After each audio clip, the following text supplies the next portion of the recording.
نحمده ونصلي على رسوله الكريم أما بعد فأعوذ بالله من الشيطان الرجيم بسم الله الرحمن الرحيم عاليهم ثياب سندس خضر واستبرق وحلوا أساور من فضة وسقاهم ربهم شرابا طهورا إن هذا كان لكم جزاء وكان سعيكم مشكورا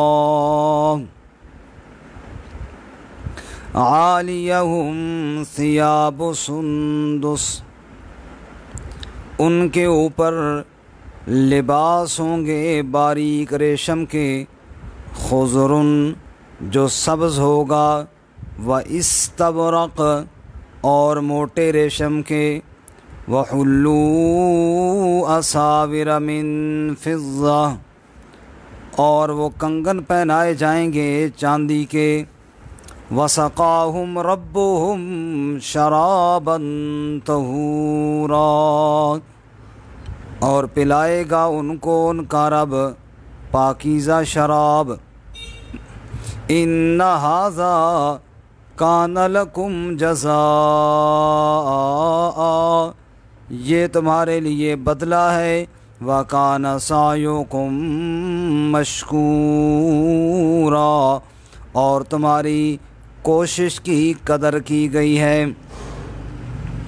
سبحان ربک رب العزت عما یصفون وسلام علی المرسلین والحمد للہ رب العالمین۔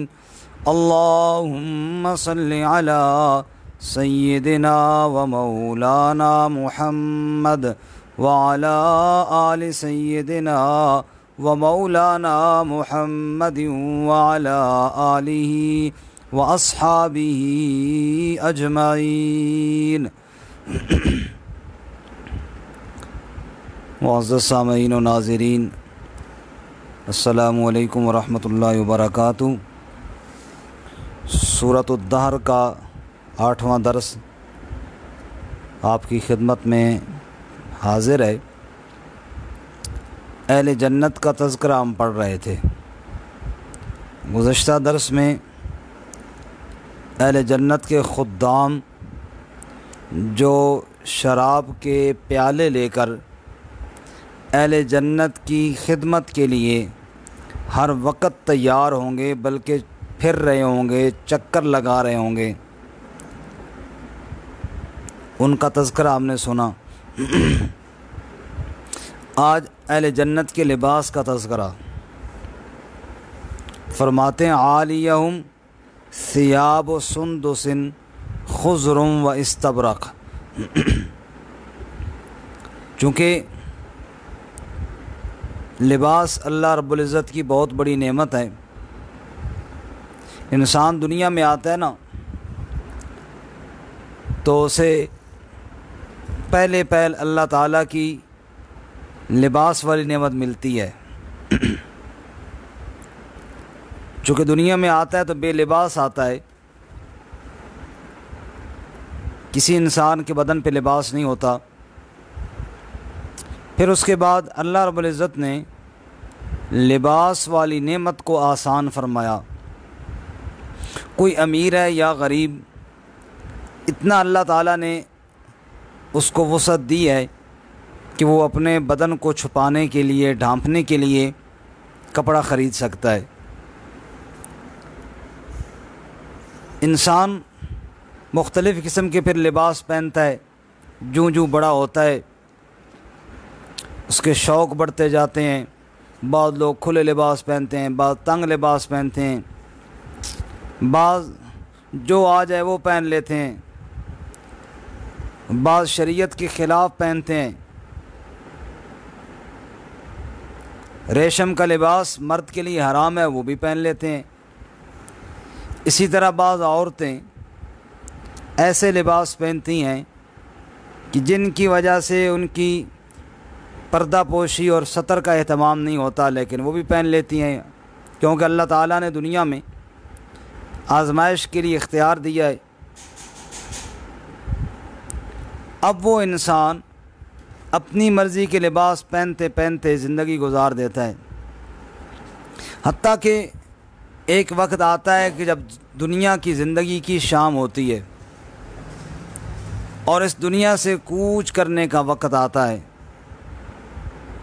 اس نے اپنے جسم کے اوپر جو کپڑے پہن رکھے تھے، جو شاید اس نے اپنی مرضی سے ہی خریدے ہوں گے، لیکن ان کو پھر اتار دیا جاتا ہے اور ایک بار پھر وہ انسان بے لباس ہو جاتا ہے۔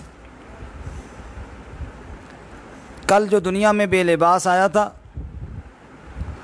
آج پھر بے لباس ہو گیا، لیکن کل اس کو لباس دیا گیا تھا اور پھر اس نے آگے اپنی مرضی کا لباس پہننا شروع کر دیا تھا۔ آج سے یعنی موت سے پہلے 30 سال، 40 سال، 50 سال، 70 سال یہ اپنی مرضی کا لباس پہنتا رہا ہے۔ آج جب اس کا لباس اتارا گیا، پھر اس کی مرضی ختم ہو گئی۔ اب اس کو لٹھے کے سفید کپڑے میں کفن دو، یا اس کو کسی سرخ اور سبز اور سیاہ رنگ میں کفن دو، یا اس کو بغیر کفن کی دفنا دو، آج اس کا اختیار ختم ہے۔ آج یہ کچھ نہیں بولے گا۔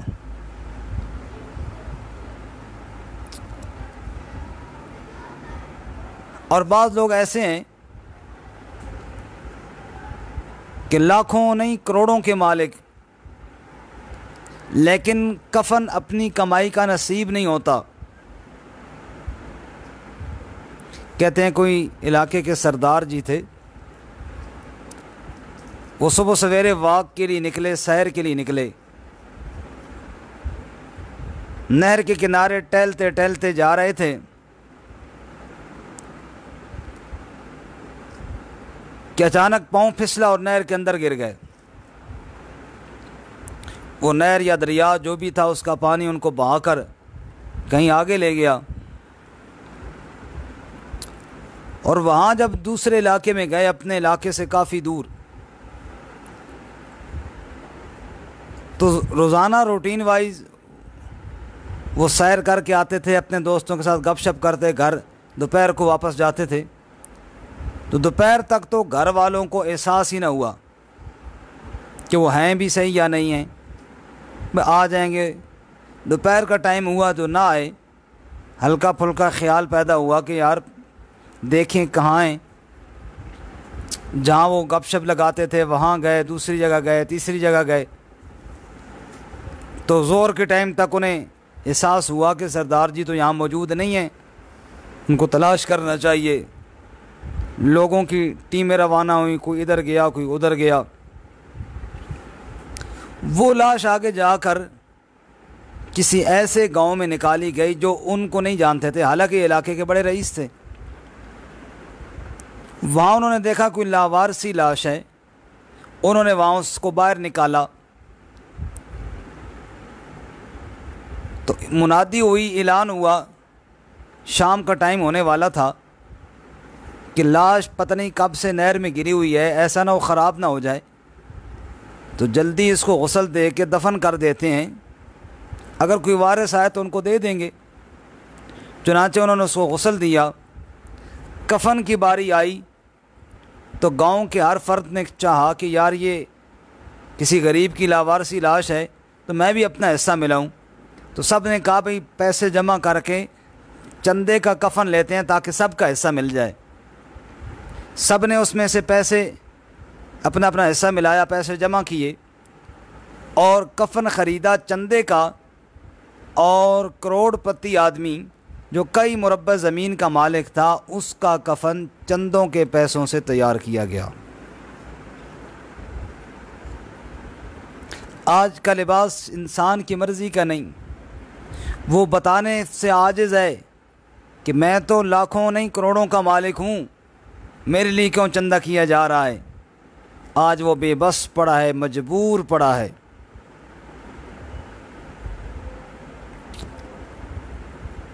شاعر کہتا ہے، یہ جو دنیا کی زندگی ہے نا، جس کے اوپر تمہیں ناز ہے، آدمی کا جسم کیا ہے جس پہ شہداں ہے جہاں، ایک مٹی کی عمارت، ایک مٹی کا مکان، خون کا گارا، اینٹ اس میں ہے ہڈیاں، اور چند سانسوں پہ کھڑا ہے یہ خیالی آسماں، اور موت کی زوردار آندھی جب ٹکرائے گی بس یہ عمارت ٹوٹ کر خاک میں مل جائے گی۔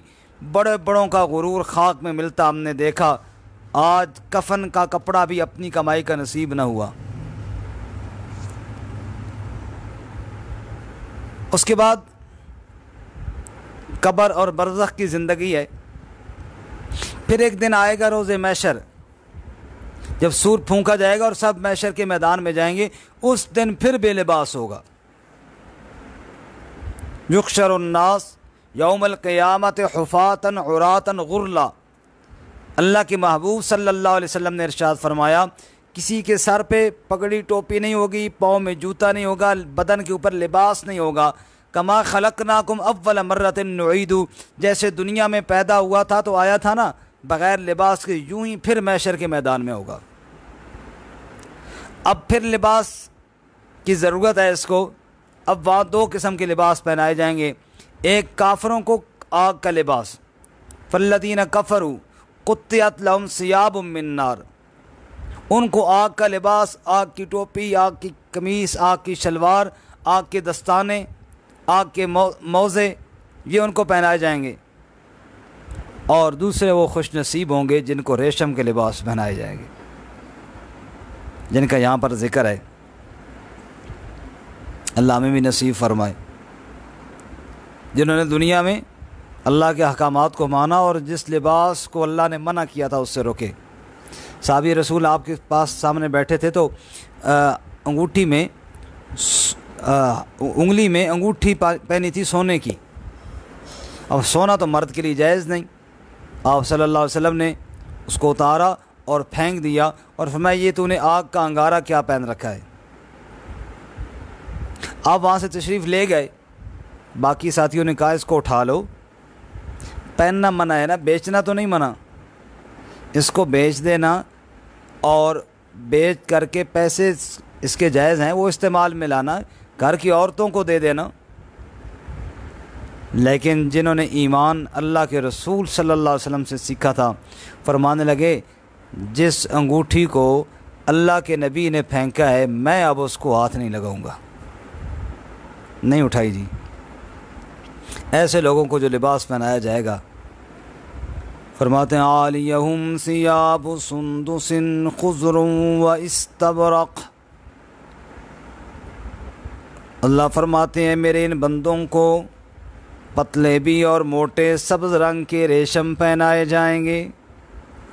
وحلوا اساور من فضہ، اور ان کو کنگن پہنائے جائیں گے چاندی کے۔ یہاں پہ چاندی کے کنگنوں کا ذکر ہے، اس کے علاوہ اللہ تعالیٰ نے دوسرے مقام پر سونے کے کنگن کا بھی تذکرہ فرمایا ہے۔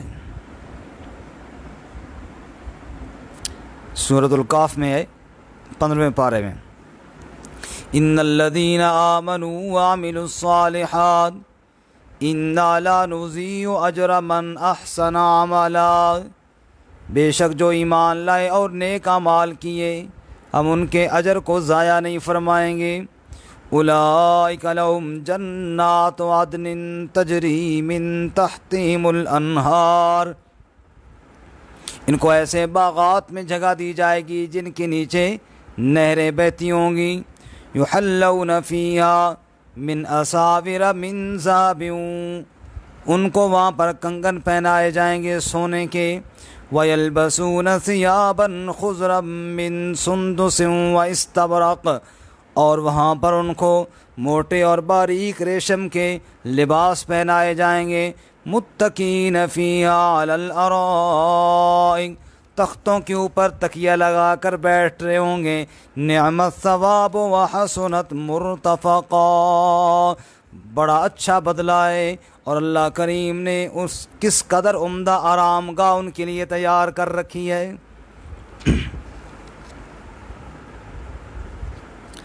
اسی طرح اللہ تعالیٰ ایک اور مقام پر فرماتے ہیں سورۃ الحج میں، ان اللہ یدخل الذین آمنوا وعملوا الصالحات جنات تجری من تحتها الانہار۔ جو ادھر نیند آئی ہے سو جاؤ، لے جاؤ ادھر۔ فرماتے ہیں ان اللہ یدخل الذین آمنوا وعملوا الصالحات جنات تجری من تحتها الانہار یحلون فیہا من اساور من ذہب ولؤلؤا۔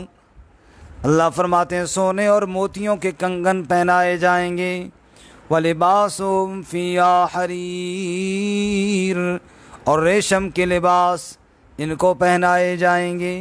دنیا میں میرے بندو تم رک گئے تھے نہ میرا حکم مان کر، آج تمہیں ریشم کے لباس تمہارا اللہ پہنائے گا۔ اور آگے فرماتے ہیں وَسَقَاهُمْ رَبُّهُمْ شَرَابًا طَهُورًا، صرف ریشم کے لباس ہی نہیں، ان کو ان کا رب خود شراب پلائے گا، پاکیزہ شراب پلائے گا۔ یہ جنت میں کچھ ایسی نعمتیں ہیں نا جو جنت سے بھی بڑی ہیں، ان میں ایک یہ بھی ہے وَسَقَاهُمْ رَبُّهُمْ شَرَابًا طَهُورًا، کہ رب خود ان کو شراب پلائے گا۔ جیسے سورہ یاسین میں سلام قولا من رب الرحیم، رب کی طرف سے سلام بھی آئے گا، رب کی طرف سے طعام بھی آئے گا، رب کی طرف سے شراب بھی پلایا جائے گا۔ اور اللہ فرمائیں گے ان ھذا کان لکم جزاء، یہ تمہارا بدلہ ہے جو دنیا میں مجھ سے ڈرتے رہے ہو نا، جو دنیا میں میرے احکامات کی پابندی کرتے رہے ہو نا، یہ اس کا بدلہ ہے، یہ اس کی جزا ہے۔ وَكَانَ سَعْيُكُمْ مَشْكُورًا، اور تمہاری سعی، تمہاری کوشش کی اللہ نے بڑی قدر کی ہے، وہ بڑی قدر والی ذات ہے، وہ کسی کے اجر کو ضائع نہیں فرماتا۔ ارشاد فرمایا رسول اللہ صلی اللہ علیہ وسلم نے، اللہ تعالیٰ نے فرشتوں کو ایک بات لکھوا دی ہے نیکیوں اور برائیوں کے لکھنے کے حوالے سے۔ فرماتے ہیں جو آدمی نیکی کا ارادہ کرے پھر کسی وجہ سے نہ کر سکے اور رک جائے، اللہ اپنی طرف سے پوری نیکی اس کے لیے لکھ لیتے ہیں۔ اور جو آدمی نیکی کا ارادہ کرے اور پھر نیکی کر بھی لے، کم از کم 10 گنا، من جاء بالحسنۃ فلہ عشر امثالہا، کم از کم 10 گنا ورنہ 700 یا اس سے بھی زائد۔ واللہ یضاعف لمن یشاء، جس کے لیے اللہ چاہتا ہے جتنا اضافہ فرما دیتا ہے۔ اور جس آدمی نے برائی کا ارادہ کیا پھر کرنے کے بعد، ارادہ کرنے کے بعد وہ برائی کرنے سے رک گیا، اس رک جانے پر اس کو نیکی لکھ دی جاتی ہے۔ اور جو آدمی برائی کا ارادہ کرنے کے بعد گناہ کر لے، 1 گناہ لکھا جاتا ہے۔ اللہ فرماتے ہیں کان سعیکم مشکورا، تمہارا رب بڑا ہی قدردان ہے جو اس کی مان کر زندگی گزارے گا، جو رب کے سامنے، اللہ تعالیٰ کے سامنے فرما بردار بن کے جانا چاہتا ہے اور فرما برداری والے اعمال کرتا ہے، اللہ اس کی محنت کو کبھی ضائع نہیں فرماتے۔ تو میرے معزز سامعین و ناظرین، یہ جنت کی نعمتیں اللہ رب العزت نے اپنے بندوں کے لیے تیار کی، اور انشاءاللہ ہم نے جانا ہے۔ اللہ تعالیٰ سے ہمیں صرف امید ہی نہیں، ہمیں یقین ہے اللہ تعالیٰ ہمارے ساتھ بڑا کرم اور رحم والا معاملہ فرمائے گا۔ اللہ تعالیٰ سے دعا ہے یہ جنت کی نعمتیں اللہ میں نصیب فرمائے، اپنی رضا والے اعمال کرنے کی توفیق عطا فرمائے، اور ان بدعمالیوں سے اللہ ہمیں بچائے کہ جن کے ساتھ اللہ تعالیٰ کی ناراضگی اور اللہ تعالیٰ کا غضب نازل ہوتا ہے۔ چونکہ کل جمعۃ المبارک کا دن ہے، اس لیے کل جمعہ کا بیان ہوگا اور جمعہ کے وقت وہ نشر کیا جائے گا۔ درس قرآن شام کو نہیں ہوگا۔ کل جمعہ کا ہمارا عنوان ہے فضائل درود شریف۔ چونکہ کئی لوگوں کو دیکھا تلاوت کرتے، کئی لوگوں کو دیکھا نوافل پڑھتے۔ درود شریف ایک بہت ہی اونچا عمل ہے، لیکن اس میں عموماً غفلت کی جاتی ہے۔ اللہ مجھے بھی آپ سب کو بھی اس غفلت سے بچنے کی توفیق عطا فرمائے اور درود شریف کا اہتمام کرنے کی توفیق عطا فرمائے۔ تو انشاءاللہ جمعہ کا بیان ہوگا درود شریف کے فضائل پر۔ ویسے بھی جمعہ والے دن درود شریف پڑھنے کی بہت زیادہ فضیلت ہے۔ آپ صلی اللہ علیہ وسلم کا ارشاد گرامی ہے کہ میری امت میں میرا زیادہ قریب وہ امتی ہوگا جو مجھ پر کثرت کے ساتھ درود بھیجنے والا ہوگا۔ جمعہ کا دن ہے اور اس میں ایک ایسی گھڑی ضرور ہوتی ہے کہ جس میں مومن بندے کی دعا اللہ تعالیٰ قبول فرماتے ہیں۔ اسی طرح جمعہ والے دن اول وقت میں مسجد بندہ جائے اور اچھا لباس پہنے، غسل کرے، جمعہ کی جو سنتیں ہیں پوری کرے، تو پورے ہفتے کے گناہ اس جمعے سے پچھلے جمعے تک کے اللہ تعالیٰ معاف فرماتے ہیں۔ اللہ ہم سب کو عمل کی توفیق عطا فرمائے۔ وآخر دعوانا ان الحمد للہ رب العالمین۔ السلام علیکم ورحمۃ اللہ وبرکاتہ۔